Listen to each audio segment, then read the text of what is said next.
Разрешувањето на пратеникот на БИСА Фадел Зандили од Комисијата за избори и именување ги скара пратениците од власти и опозицијата. Пратеничката група на ВМРО ДПМН втор ден поред обвинува за неделовничко работење на парламентот.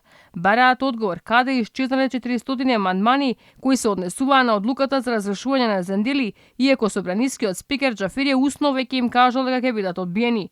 Немајќи можност врз основа на кој член од деловникот да се повикаат за отфрлање на овие амандмани и на тој начин да се ускрати можноста на пратениците да дискутираат и единствената алатка која што имаат е да дискутираат, односно точката, со забелешки кои што ги имаат, биле тие исправни или не, се ускратува. Од власта пак стојат на ставот дека по преминувањето на Зандили во опозиција, соодносот во комисијата е променет, а според деловникот мнозинството треба да го има власта. Ние мораме да испочитуваме волјата на граѓаните кои што на изборите 2020 кажаа дека парламентарното мнозинство, односно СДСМ и коалицијата има 46 пратеници, ВМРО и коалицијата 44 пратеници.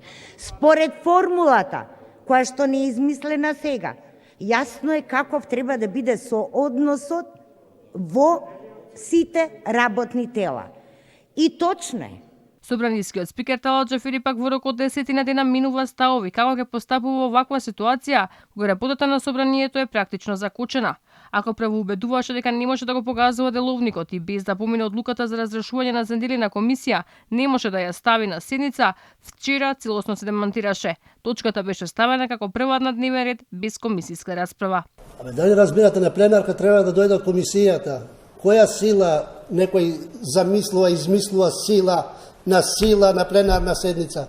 Како на пленарна седница ќе оди материјал кој што не е дошол од соодветна комисија? Прва точка. Предлог на одлука за разрешување од член на Комисијата за прашање на избори и именувањето на Собранието Република Северна Македонија, поднесено пратениците Талат Џафери, Јован Митревски, Горан Мисовски, Дине Велковски, Снежна Калевска Ванчева, Дарко Каевски, Даниела Николова, Боби Мојсовски, Панчо Минов, Марија Ѓорѓиевска и Жаклина Лазаревска. Пратеникот на БИСА Фадел Зандили, кој стана фокус на работата на собранието, вели дека одлуката за ваквиот однос на претседателот на собранието е политичка. Немало во ниту еден случај од моја страна тенденција за блокирање, за спречување без разлика дали сум бил член на опозиција или член на мнозинството, сега сум пак на опозицијата. Во ноември лани БИСА ја напушти владината коалиција, а со тоа незините двајца пратеници преминаа во опозиција и сега веќе има места во повеќе собраниски комисии кои припаѓа како дел од тогашната владеачка коалиција.